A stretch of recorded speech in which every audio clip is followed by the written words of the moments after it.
question, please feel free to send it over. Be happy to answer. Alrighty. I'm going to pass it over, see if do we have a first question maybe? Let's start with.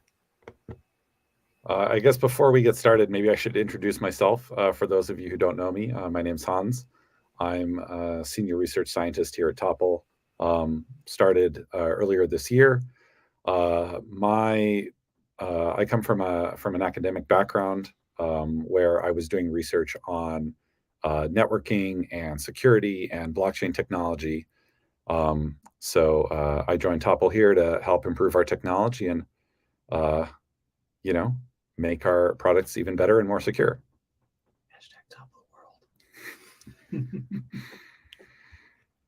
#ToppleWorld. Why don't we get started with some questions?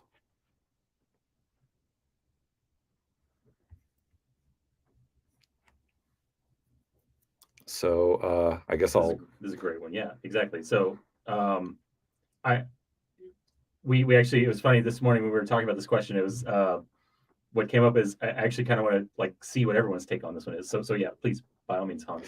Yeah. So from my perspective, and this is something that I've thought about quite a bit, but we have an opportunity by developing a layer 1 blockchain to make improvements, a huge generational improvements that are very difficult to sort of slap on after the fact. So if you think of Bitcoin as sort of like the first generation of blockchains, and then Ethereum maybe as the second generation that introduced the concept of smart contracts, and then the third generation being, chains that introduced concepts of different kinds of asset classes and proof of stake native and forward security and all kinds of stuff like that, or forward secrecy, I should say. One of the big opportunities that we have here at Topple is to solve the remaining problems that are out there. So without having to sort of repair the plane while it's in flight. So from my perspective, that's the thing that I find most exciting is to be able to sort of to bring the technology to the very cutting edge of what's known, and to really make some substantial improvements over what's out there right now.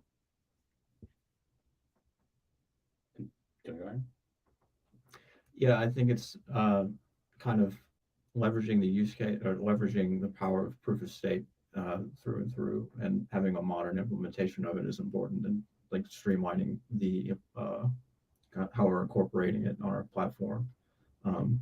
The kind of opportunity to have a cutting edge proof of stake system actually deployed and producing real world value, I feel like is the ultimate problem, the technical challenge that we're trying to overcome. And then for myself, I'll try and speak up. We're still learning how to do this whole live streaming thing. So I've always thought that for a while, have clarified in my mind that the mission of Topple is to align short-term profit-seeking behavior with long-term sustainability goals, right? And for the longest time, that was I formed that opinion or that like little soundbite with the mind toward ESG and sustainability, right? I literally say sustainability goals, and that is really like what has driven us is for actually trying to apply this technology in the space of impact and sustainability and ESG that's very like fraught right at this moment, right? There's not a lot of technology in the space that is very effective. And if we could figure out the problem, if we could actually apply technology in a very effective and efficient manner to this problem, right, we might be able to help a little bit the fact that the world is literally on fire. I will refine a little bit. So I will say short 30-second thing, align short-term profit-seeking behavior with long-term sustainability goals. I'm going to preview a little bit for probably a later question, which is my more modern interpretation of that is that there's not just sustainability like globally and like from a climate standpoint. There's also sustainability of our ecosystems and communities, right? One of the biggest things that we've been doing in terms of our engineering is trying to design systems that are robust and secure to allow for greater participation from normal, like day-to-day end users who are the people who, like, if we can get them to adopt blockchain technology, it will revolutionize their lives at some point in the future. Not tomorrow, not next week, right? But in a decade, the internet is going to look radically different. And so it's not only like aligning short-term profit-seeking behavior with long-term sustainability goals in climate, but it's also building systems that allow for honest and good behavior to win out over people trying to make a buck by deceiving you, right? So that is, like I said, a little bit more my answer there. But yeah, great question. I think it's a really, really good thing. Really good one. What we got next? Why use blockchain to solve your ESG goals instead of operating a centralized database? I mean, I can obviously answer all these things. So I'm curious, someone else though, to take a crack at it if you're interested. I can give my answer to the last question while still answering this question. Heck yeah, do it. Go for it. Okay, so in my opinion, the problem that Topple is trying to solve is that there is still coerced labor in the world. There is still slavery, and there are people who are suffering human rights violations. And if you centralize the authority on who's suffering and who isn't, then you're never going to get a good answer. Now, me personally, I don't trust the big companies. I also don't trust the big governments. I don't trust anyone. The only thing that I do trust is the decentralization of authority. And that's essentially what a blockchain tries to solve. It's decentralizing who is saying that I did this thing. You know, like, because if you leave that authority in the hands of, like, you know, for example, a diamond mining company, then they're just going to lie, you know, because no one can call them out on it. No one can prove otherwise unless they go and witness it directly, like the human rights violations. Like, you need a decentralized technology where the people who are mining the actual diamonds can go and say, I did this, and I did this voluntarily. And that's what blockchains, you know, try to solve. So in general, I'll just posit that every single problem that you could solve with a blockchain, you can solve with a centralized database. The question is not, can you solve it? It is, how efficient is that solution, right? I could span a river, you know, with a toothpick bridge, but it can't carry a car, so we build them out of metal instead, right? So like, that's it. The sorts of technology solutions that have been employed to date have been somewhat ineffective. So we don't know that blockchains are going to be the right answer, but they seemingly provide a lot of answers to the problems that plague that space at the moment. Yeah, just to chime in on that, I think the biggest problem with the way ESG is deployed today, it comes down to fraud. And, you know, like you said, Sean, a lot of that fraud is coming because of this power dynamic where you've got huge multinational conglomerates who can really control who gets to see what data, whether they want to collect the data, whether they want to share the data.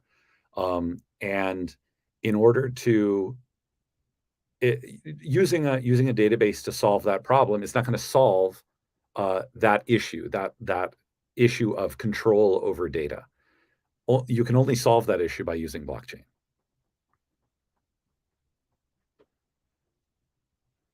Yeah, the underlying kind of technology allows for a decentralized paradigm that never existed before. For the first time, organizations can set up a Nash equilibrium amongst themselves digitally. And that's what this the kind of decentralized platforms maintaining. Nice. Should we move on to the next question? Yeah. Sure.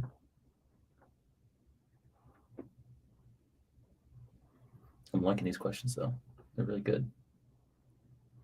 How's Topple different from other chains?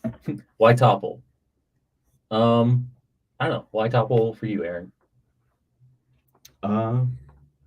The mission alignment and just everything to do with proof of stake and being on the forefront of a new technology. I feel like we're doing it right. We're making the right decisions long term for a long term and sustainable platform that'll be useful for years to come and actually affect people's lives.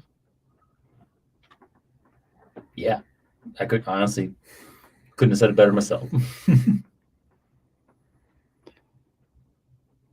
I mean, yeah, if you have, go. Yeah. I personally, I mean, I'm biased, obviously, but for me, I really think that the technical advancement that we've achieved is really exciting.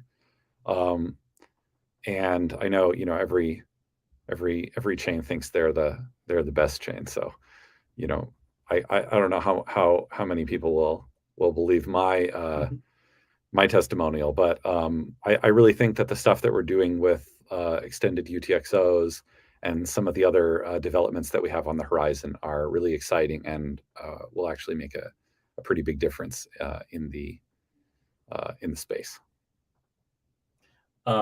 So I'm gonna hopefully my this won't be my only opportunity to give this answer, but so I don't want to take too much breath, but I will highly encourage if you didn't see, or if you haven't seen the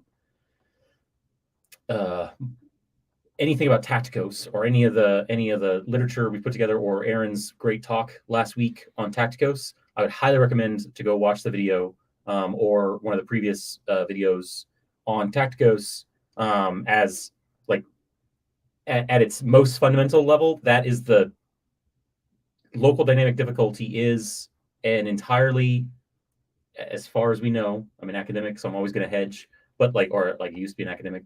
So as far as we know, it is a entirely novel type of probabilistic consensus algorithm, right? So it is, because it's still Nakamoto style consensus, but it is in this dynamic regime on short time scales, and no other protocol that we know of combines all these same elements in such a elegant and efficient leadership election mechanism that results in rapid chain growth. It's one of our secret sauces, you can say. Yes.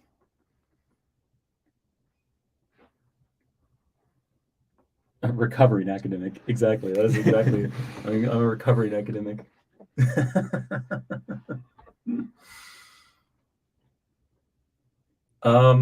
So yeah, the name. So questions. Where's the name Topple come from? The name Topple came from a 5-hour-long phone call on Christmas Eve of 2016. We were there was a previous venture that we were involved in. Myself and Chris were involved in that kind of pivoted and turned into Topple. It was called Sling. And at the time, we were thinking about what could be the name, and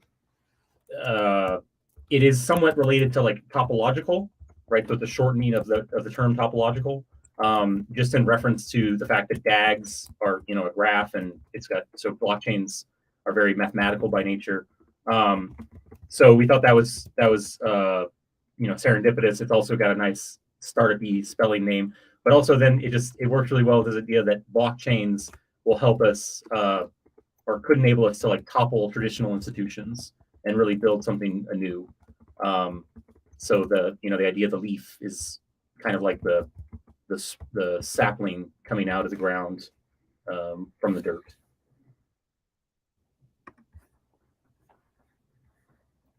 First question is, what does Tacticos stand for? What is Tacticos? Tacticos is a name for the consensus mechanism that we're using. It's an extension of Ouroboros and a generalization of the security framework that Ouroboros was developed it. Oh, speak a little louder, sorry. Yeah, and the mechanism, it plays a role in the leadership eligibility, the leadership mechanism, the leadership election process of Ouroboros. So Ouroboros is a systematic framework for kind of developing and analyzing in a series of mathematical proofs a security model for proof of stake. And it's been generalized to different contexts and different sorts of staking procedures. And Tacticos is another kind of staking procedure that's used in the leader election process in the blockchain protocol. And when I say leader election process, that means who is elected block leader in a given time step in this kind of round by round protocols. So the underlying kind of the benefit that we get is a new kind of enhanced rate of chain growth and a steadier rate of blocks. So the name Tacticos derives from steady. It means steady or stable, especially in the context of war. It's like a connotation of a tactician, kind of, in Greek, ancient Greek. So it's a name that was chosen to kind of indicate that the new kind of block production rate, the new style of probabilistic block production that comes out of this staking procedure and produces a steadier rate of block production. So, and the next question, how do you choose a good difficulty curve for Tacticos? So Tacticos kind of has a native kind of global setup that all nodes agree on, and it's called a difficulty curve. And it modulates the rate of block production in a given time frame. So you can kind of design a difficulty curve for different rates of chain growth. They all have different security properties. And to analyze those security properties, we have to come up with predictive models to be able to predict what rates of chain growth that we get with a given difficulty curve. So that's kind of numerical modeling that plays a role that's independent of the implementation of the protocol in and of itself. But the rules that we write down for the protocol can be fairly simple and straightforward to implement, but the complexity emerges in what an adversary can actually do with this protocol when it's like testing all eligibilities and kind of executing different types of attacks that proof of stake is vulnerable to. So to choose a good difficulty curve, we have to design one, and we have to consider the implications of what an adversary could do with like tuning these different parameters. So we have different kinds of difficulty curves, different parameterizations of those different kinds of difficulty curves, and we're just kind of exploring that parameter space as far as what the security properties and consistency properties and settlement guarantees would be with a given difficulty curve. So it's part of one, it's like choosing a global setup for the rate of block production in the first place, but two, it also has to be designed in the face of a Byzantine adversary that can kind of deploy any strategy to bias the network. So it's a very nuanced and kind of emerging line of research that we're developing through and through, and we've come up with some great results. So there's some pretty exciting results too. Before we move to the next question, I was going to take some of these ones from the comments here. Yeah. So the first question is, what is Tacticos' relationship to Ouroboros? So Tacticos is a direct extension of Ouroboros in that it's using a lot of the same foundational primitives, and implementation kind of is similar in spirit, but the leader election mechanism is completely different. It's well, subtly different. It's defined by the difficulty curve, which we kind of just defined, and the staking procedure has this inequality in it that verifies eligibilities. And if you have cryptographic outputs that satisfy this verification step, then you have an eligibility, and you can make a block for that time step. And this was established, this kind of staking procedure was established in Ouroboros Praus, but it's still a different and distinct leader election mechanism that was used in the original Ouroboros. So Ouroboros had its own leader election mechanism, but it still had slots and blocks. And then that same framework was kind of lifted to another security setting, that is the semi-synchronous setting. And they relaxed this leader election process so that there could be empty slots, but that also introduced the problem of multiple slot leaders in the same time step. So slot leaders are elected by the leader election mechanism, and that's what kind of Tacticos modifies. It takes the Ouroboros Praus leader election mechanism, modifies it with this difficulty curve, and then executes a similar kind of leader election mechanism with this kind of staking threshold comparison. And this happens every slot, every time step that participants are trying to mint blocks. Thank you, Sean. Great question. It is a good question. Can I jump to this last one about the studying block production? So I just the thing I like most about why Tacticos is such a good name, right? Is because it was the first time that I realized like coordination, like agreeing on the set of behaviors that we say is honest or is the expected set of behaviors, like this increased coordination, right? We are relying more heavily on the clock, right? That is that if you want to criticize Tacticos, yes, we are relying more heavily on the clock. Every POS protocol has to rely on the clock, though. So in general, it's not like we're not doing anything that anyone else isn't doing. But we get more. We achieve so much more from that single dependence. And just by the way, we can get away from that dependence of the clock by going to fuzzy clocks and having this other leadership election mechanism. Blah blah blah.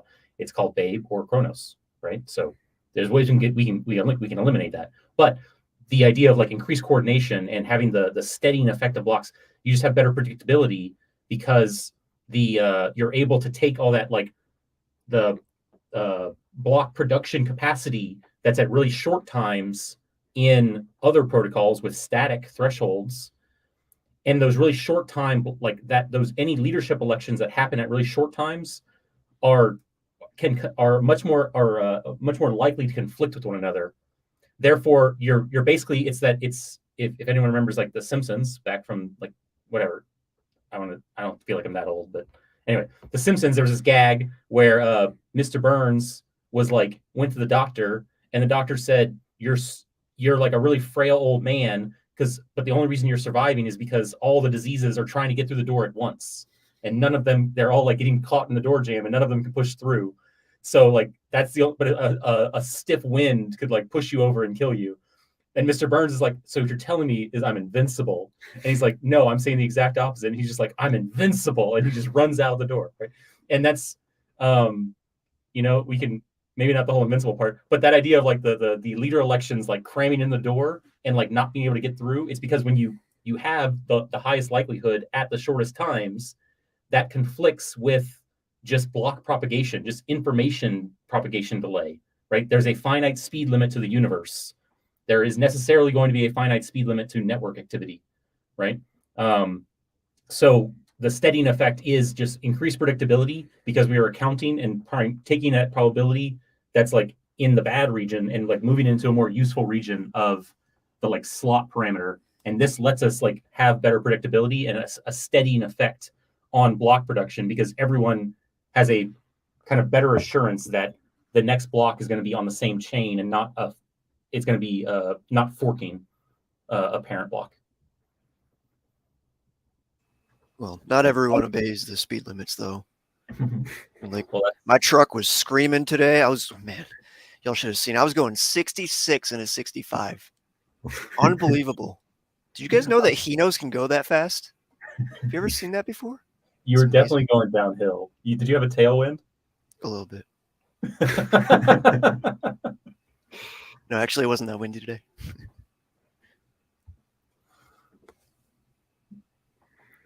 All right, next question. Yeah, so I think since we're about halfway through, let's just quickly reintroduce everybody for any new viewers that we've picked up along the way. James, why don't you kick us off? Howdy, I'm James. I'm CTO and co-founder Topple.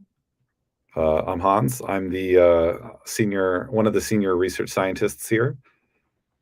Hi, I'm Aaron. I'm director of research with Topple. And I'm Sean. I'm the senior blockchain engineer. And our MC for today, MC. MC Block Shady. See, it's funny because my one of my nicknames in college was Chains. So this is perfect. Blockchains.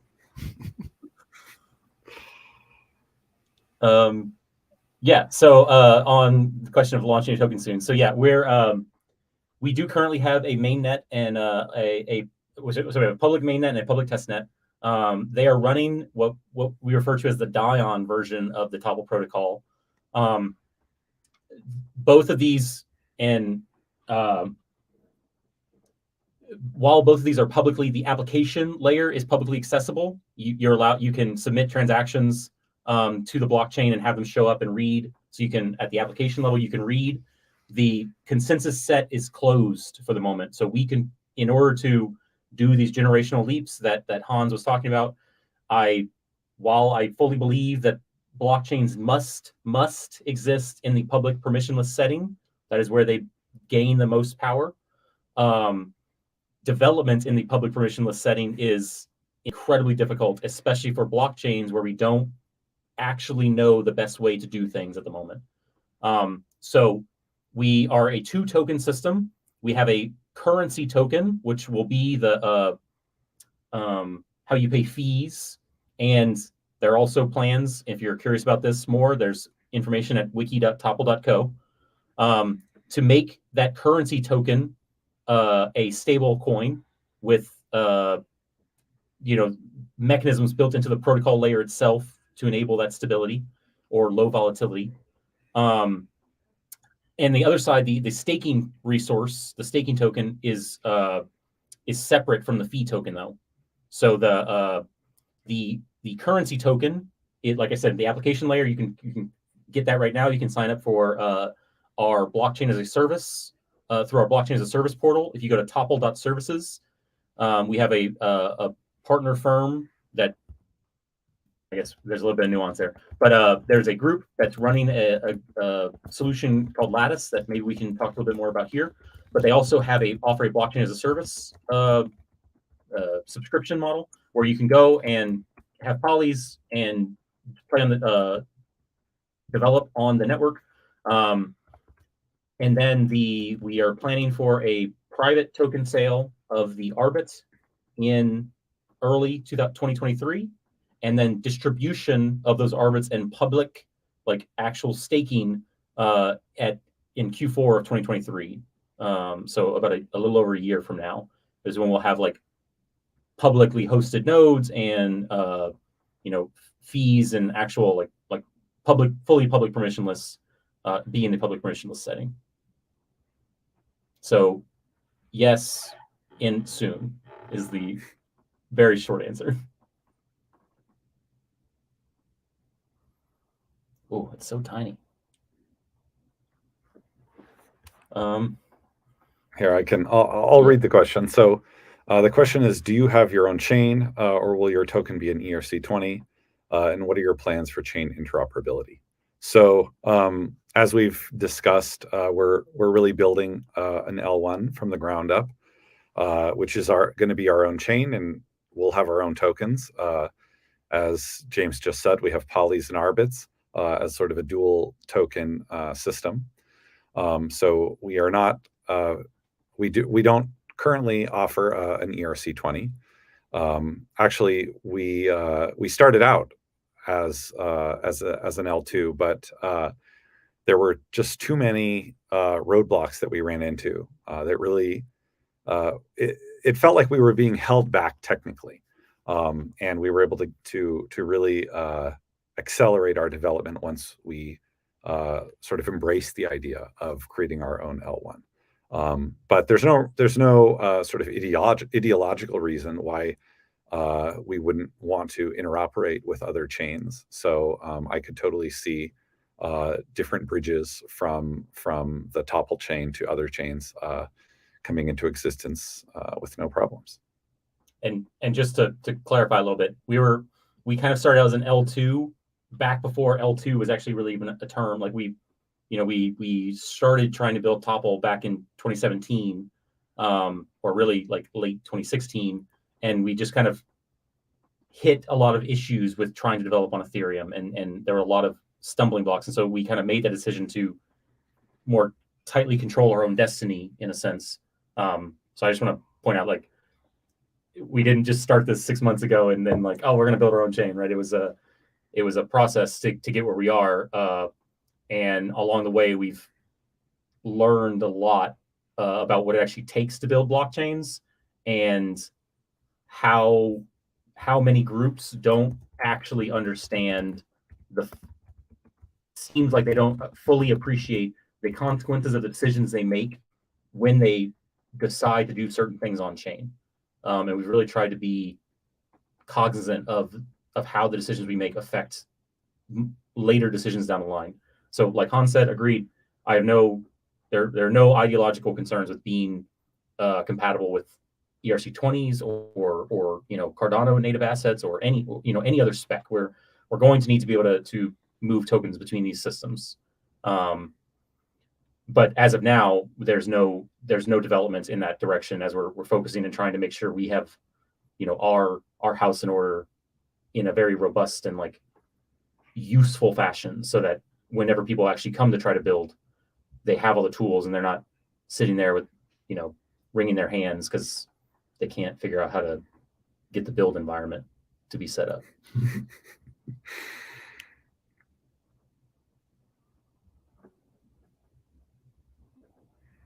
Okay, so this is a follow-up question. What are some unexpected landmines that you've encountered while developing your own L1?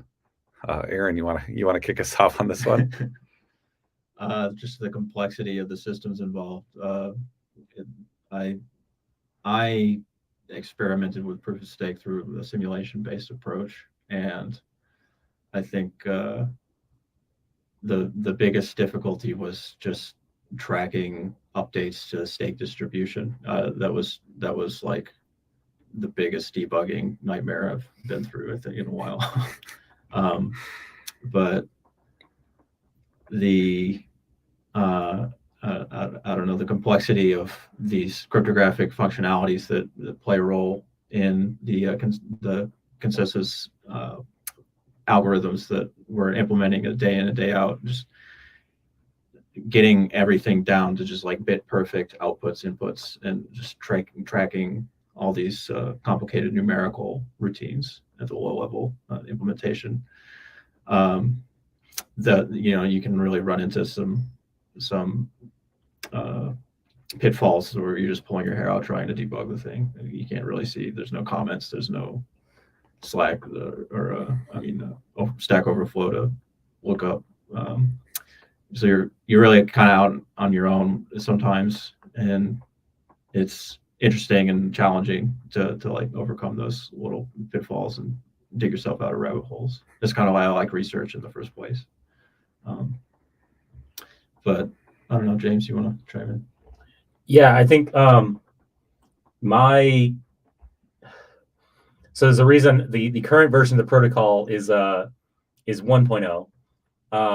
So there's been a couple of really hard learning like lessons we've just like encountered over the years, and I think to some like really seasoned blockchain experts, you might look at it and be like, how'd you miss that? But over time, it's just in hindsight's 2020. So the Monon version of the protocol, the 0.x version of the protocol, actually had a bug in it where I didn't consume input state. I didn't force that you always had to consume input state in a UTXO model. So obviously, immediately, that just replay attack. There's an ability to recreate state on the blockchain. which in a DAT, like, it should not be possible. That should be against the rules. That is against the like domain of the protocol.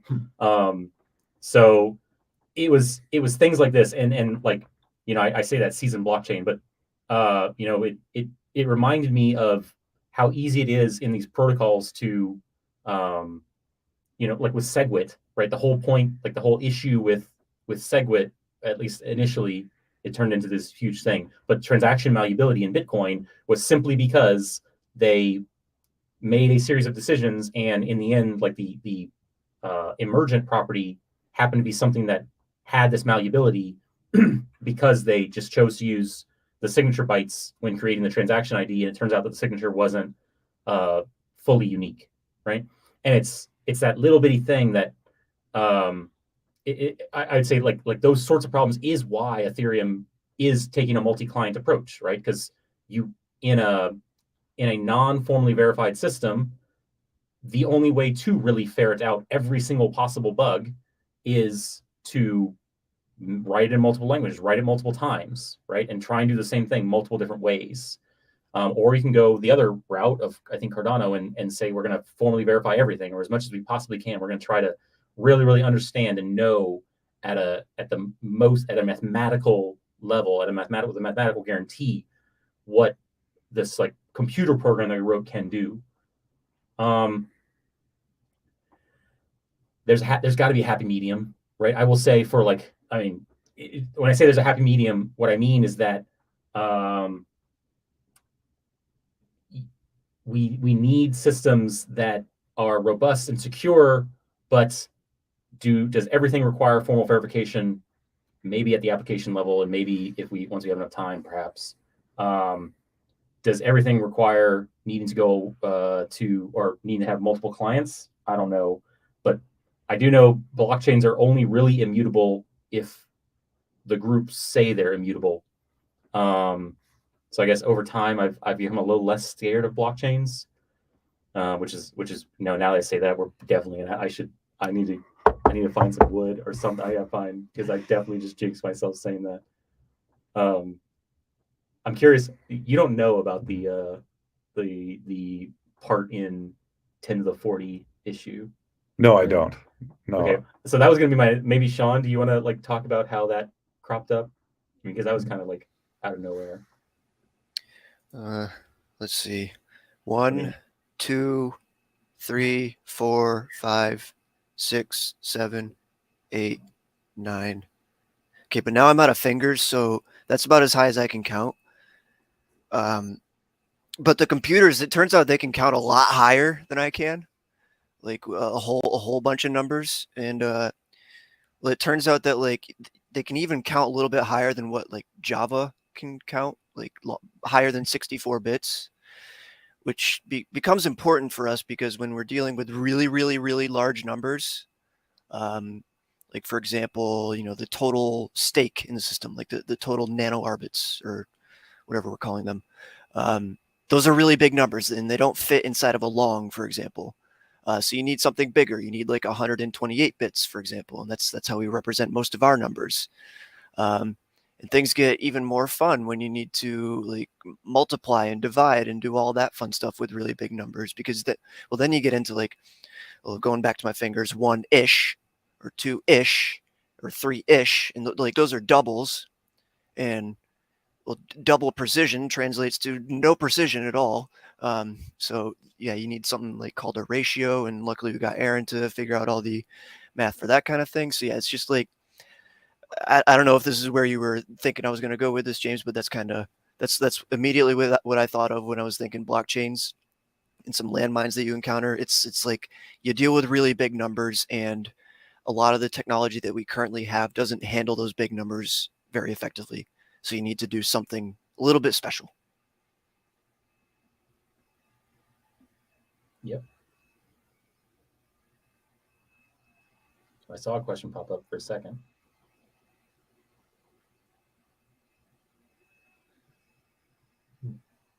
Long-term plans. So, you know, technology-wise, there should be nothing stopping us, or like in theory, in principle, like we should be possible to take this extended UTXO smart contract system and couple it to a multi like state channel type configuration where commitments are made into and like new state channels are initiated from a UTXO, and then you can have a commitment in there that allows exit from the UTXO. So like from a technological point of view, I would say that's how we can like deal with sharding and like supporting multiple off-chain states within a singular application VM.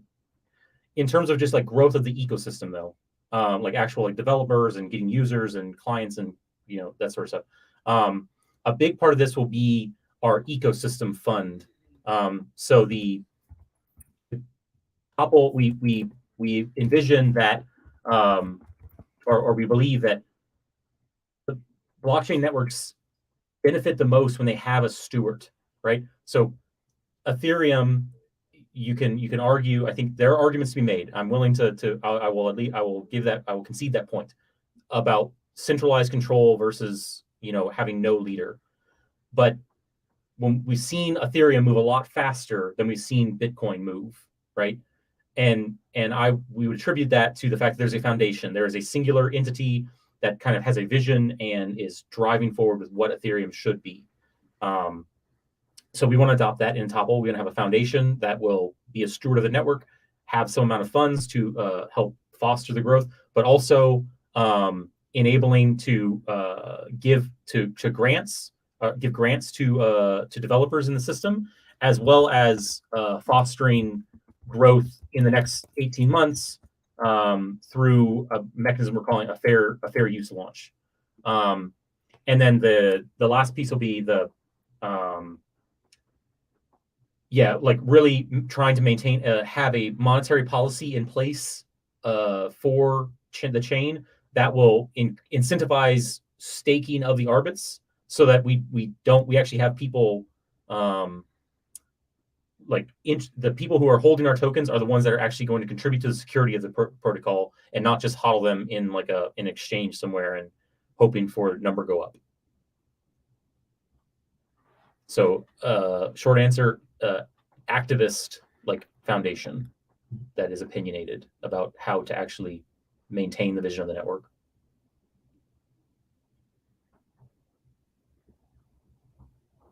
Oh no. Oh, okay, there we go. Timeline for decentralization. So we covered this a little bit earlier, but major milestones right now are, we are currently wrapping up what I will call like the alpha version of our Tetra protocol, our Tetra client. And we have a lot of the major pieces in place, but we now need to start kicking the tires and optimizing and really trying to break it as much as we can so that we can, overall be better for it. So, and then over the next 6 months till the end of Q1 2023, we plan to be doing this development and adding the asset spec to the on-chain behaviors, and as well as having the consensus mechanism and all the extended UTXO smart contract system in place, and having everything tested and fully. And if we can get more in there by April, great. But those are like the bare minimums we're going to have by this feature freeze at the end of Q1. 6 months of test nets, public participation, QA, security audit, this stuff in the middle of next year through the summer and into the fall. And this decentralization actually going into production with the Tetra client and hard forking the ToppleNet into the Tetra era, as well as distributing the tokens and allowing for decentralized ownership of the arbits. That will take place in Q4 of 2023.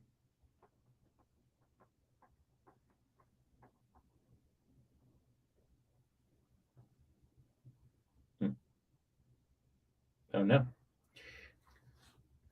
Aaron. Yeah. What's been your like, I don't know, what's your favorite thing you've ever like worked on? I'm curious, like what's your like, I don't know, what do you think you had the most fun? So you said earlier, like the things you hated debugging the most. What do you think has been the most fun thing to Probably sink your teeth into? I'm really enjoying going over this automata model right now. Yeah, nice. Yeah. It's kind of it's a new way of approaching blockchain security, I feel like. And I mean, it's been looked at before. There's other like Markov chain models, but this particular style of modeling chain growth, I think, is really intriguing. And just a simple algorithm can have kind of complexity emerge out of it, and that that kind of complexity that is just like hidden underneath in a simple problem is really cool to discover and uncover. It's kind of ridiculous how like useful just seeing a plot is at times, right? Yeah, Like, yeah. like, And just that aha moment when we like made the branching diagrams, and just like it just kind of visually splayed everything out, and it's hard to convey like what information's there to someone who's not like really kind of intimately familiar with it. We're still trying to figure out how to convey all the information that's on those plots, but it's like having something so specialized and just kind of specific and just that makes so much sense. It just fits the problem. It just fits the problem right? so well. Yeah. Yeah, that was really cool. And then this key evolving scheme, like kind of going into the MMM construction really in depth. I feel like I'm an expert at it. It's just like the length I had to go through to formalize it and like implement it correctly was a journey in and of itself. So Honestly, those two things kind of stand on their own. Yeah, that was one of my I really one of my favorite things that we got to do like working together honestly was when you were, because the first implementation of the KS was a little bugged. Like we figured that out when we were going through it, right? Yeah. Like but yeah, like having you write this, you're like a duck to water with the spec right, or with the functionality writing, or the ideal functionality thing, right? Yeah, and I'm trying to apply that same rigor to the automata model. And Sean has just asked, what is automata? What we're referring to is probabilistic cellular automata, and it's a way of modeling certain problems, but it's just a class of mathematical object in and of itself, is an entire discipline. And the kind of activity of a grinding adversary is what we're referring to when we're talking about this branching automata model. That's what we're trying to actually model with this simulation-based approach of understanding what an adversary can do in this given context. So Tacticos is this new leader election mechanism that we're incorporating in our blockchain platform. It actually enables a new form of grinding that isn't present in the underlying protocol. So to understand that, we kind of wrote a procedure or an algorithm that automatically kind of explores the space of eligibilities, the space of eligibilities that a hypothetical adversary who's executing this grinding attack locally on their own like computer. So it's like it's a form of this private chain attack, and what they're doing is testing every possible branch, parent branch, or a block parent block combination in the private reserve of blocks that they're able to produce locally.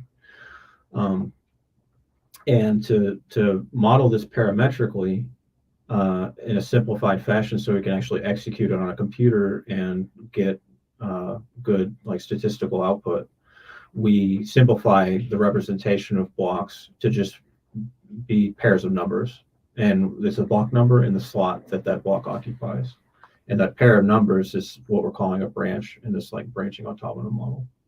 And then the individual automata are these individual branches. So the when we say automata model, it's just a fancy way of saying, oh, it's this kind of parametric representation of chain growth that's modeling this branching adversary. So that's what we mean when we're referring to that. But it's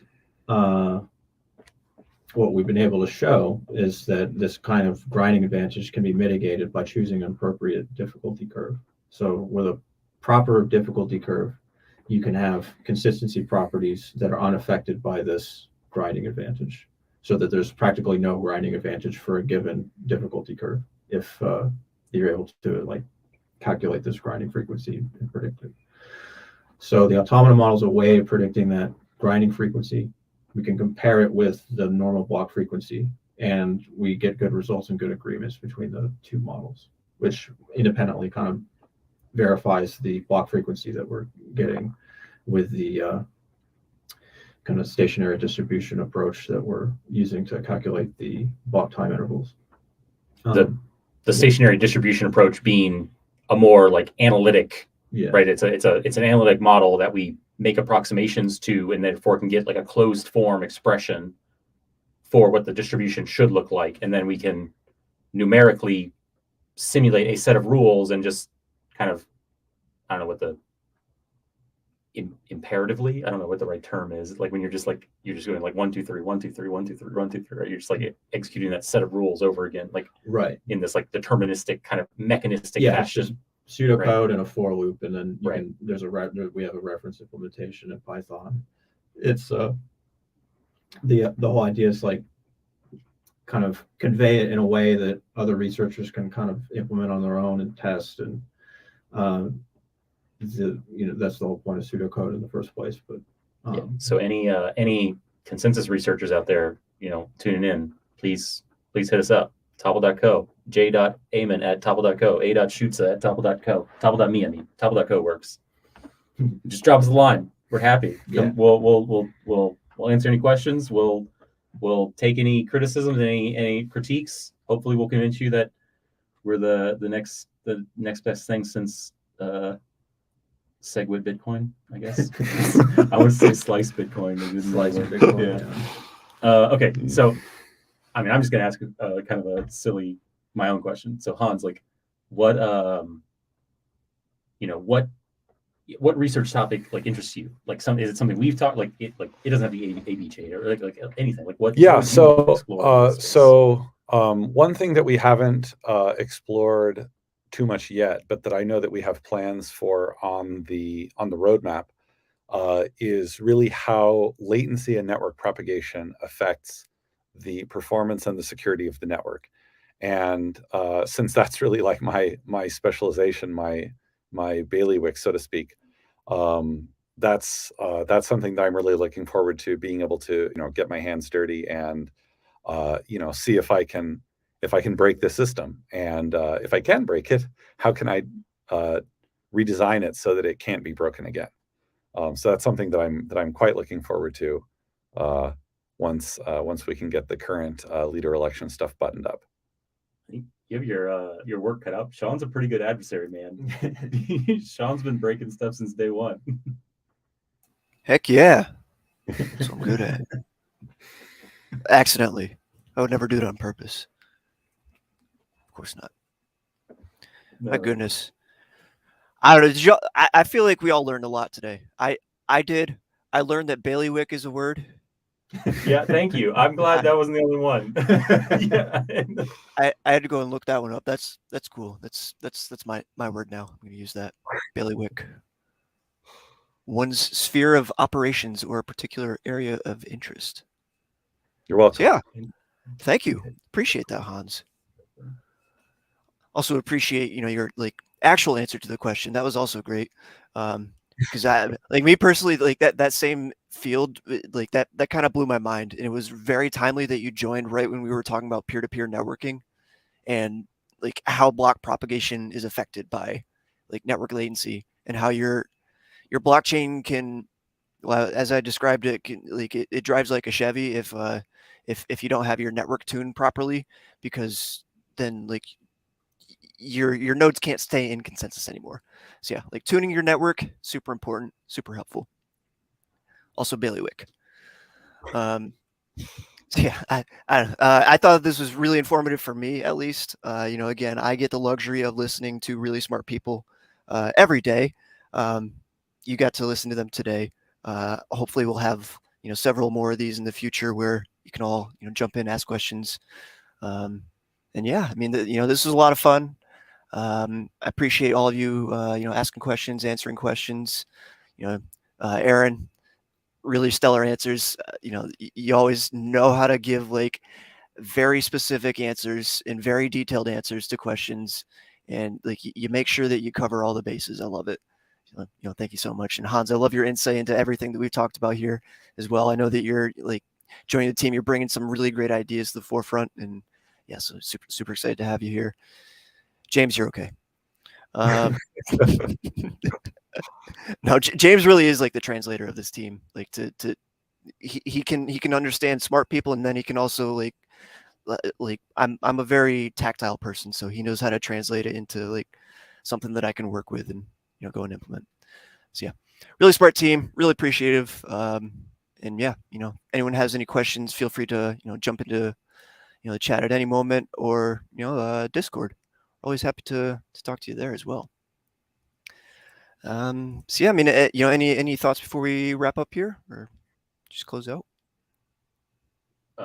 Yeah, just if there's anything that we didn't get to get to your question today, like I said, feel free to find us on Twitter or one of the socials, or hop in Discord. Always happy to engage and teach, learn. We're an open book. So yeah, and if you have any like really technical questions, if you're a researcher, feel free to just reach out to us and email us directly. We're always open to external collaboration. So don't be afraid. Awesome. All righty. Well, I think we will wrap it up there for today. I thought this was a really fun one. As always, you can check us out on any of our socials. Thanks for tuning in. If you have any questions or comments, feel free to leave a comment in the chat, or as I said before, visit us on Discord. Be sure to follow us on Twitter, YouTube, LinkedIn, Twitch, and GitHub. You can also check out our website for more information at topple.co. And we're also hiring, looking for some awesome people to join the already awesome team that we have here. So be sure to check us out on angel.co. And yeah, I think that's all for today. So have a good morning, day, or night, wherever you are in the world. We love you. Hope you tune in next time. Thanks a bunch.